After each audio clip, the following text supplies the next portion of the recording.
వెన్నుపోటు పొడిచి కాంగ్రెస్ పార్టీతో కుమ్మక్కయ్యి తన ఎంపీలను గైర్హాజరుపరిచాడు. ఈ రాష్ట్ర ప్రభుత్వము ఏకంగా 32,000 కోట్ల రూపాయలు కరెంటు ఛార్జీలను ప్రజలెత్తిన మోపుతే అందుకు వ్యతిరేకంగా అన్ని ప్రతిపక్ష పార్టీలు కలిసి అవిశ్వాస తీర్మానం పెడితే ఒక చంద్రబాబు గారి మటుకు ఈ కాంగ్రెస్ ప్రభుత్వం మీద ఈగ కూడా వాలడానికి వీల్లేదని నిస్సిగ్గుగా విప్పు జారీ చేసి మరియు ఈ ప్రజా వ్యతిరేక కాంగ్రెస్ ప్రభుత్వంతో కుమ్మక్కయ్యి దాన్ని కూలిపోకుండా కాపాడాడు. ఐఎన్జీ ఎంఆర్ లాంటి కేసులలో తన మీద విచారణలు జరగకుండా ఉండడానికి మళ్ళీ కాంగ్రెస్ పార్టీతో కుమ్మక్కయ్యాడు చంద్రబాబు గారు. పార్లమెంట్ ఎన్నికల నుండి పంచాయతీ ఎన్నికల వరకు ఎమ్మెల్సీ ఎలక్షన్లో అయినా ఎమ్మెల్యే బై ఎలక్షన్లో అయినా ఏ విషయంలో అయినా కాంగ్రెస్ పార్టీతో పాలు నీళ్ళలా కలిసిపోయి కుమ్మక్కయ్యి నిస్సిగ్గుగా పనిచేశాడు చంద్రబాబు గారు. ఆఖరికి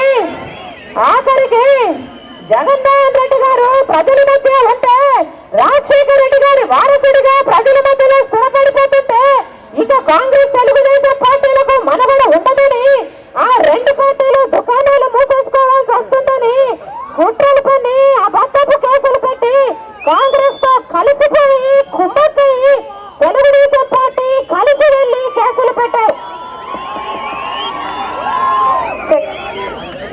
యాత్రలు చేస్తున్నాడట. ఇది ఎలా ఉందంటే హత్య చేసి ఆ శవం మీద పడి వెక్కి ఏడ్చినట్టుంది.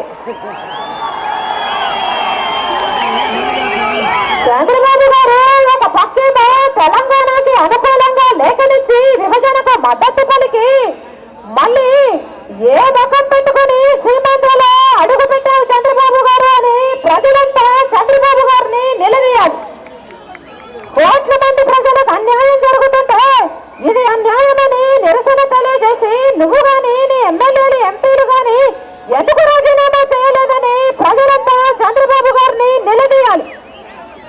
అసలు తెలంగాణకు అనుకూలంగా నువ్వు లేఖను ఎందుకు ఇచ్చావు, ఎవరిని అడిగిచ్చావు అని ప్రజలంతా చంద్రబాబు గారిని నిలదీయాలి. తీరని అన్యాయం చేస్తున్నారు కాంగ్రెస్ టీడీపీ నాయకులు కలిసి. తరతరాలు క్షమించలేని ఘోర పాపం చేస్తున్నారు. హఠాత్తుగా ఏ పరిష్కారము చూపించకుండానే ఈ రాష్ట్రాన్ని 2 ముక్కలుగా చేస్తున్నాము అని కేంద్ర ప్రభుత్వం సంకేతాలు ఇచ్చిన వెంటనే వైఎస్ఆర్ కాంగ్రెస్ పార్టీకి చెందిన అంతమంది నాయకులు ఒకేసారి రాజీనామాలు చేశారు, నిరాహార దీక్షలు కూడా చేశారు. ఈ రోజుకి వరకు ప్రధానమంత్రికి లేఖలు రాసిన కాంగ్రెస్ టీడీపీ నాయకులు వాళ్ళ పదవులు మాకు అవసరం లేదని చెప్పి ప్రజల పక్షాన నిలబడి గొంతెత్తారు. వైఎస్ఆర్ కాంగ్రెస్ పార్టీకి చెందిన నాయకులతో పాటు వాళ్ళు కూడా రాజీనామాలు చేసేస్తుంటే ఈ పార్టీకి దేశమంతా మన రాష్ట్రంలో జరుగుతున్న అన్యాయాన్ని తిరిగి చూసేది, కాంగ్రెస్ పార్టీ తమ నిర్ణయాన్ని మార్చుకునేలా ఒత్తిడి పెరిగేది, ఈ విభజన ప్రక్రియ ఆగిపోయేది. మన రాష్ట్రంలో సీమాంధ్ర ప్రాంతమంతా అప్పటికి గుజరాత్కి చెందిన అహ్మద్ పటేల్ గారు ఉన్నారు. ఈ కమిటీలో ఒక్క తెలుగువాడు కూడా లేడు.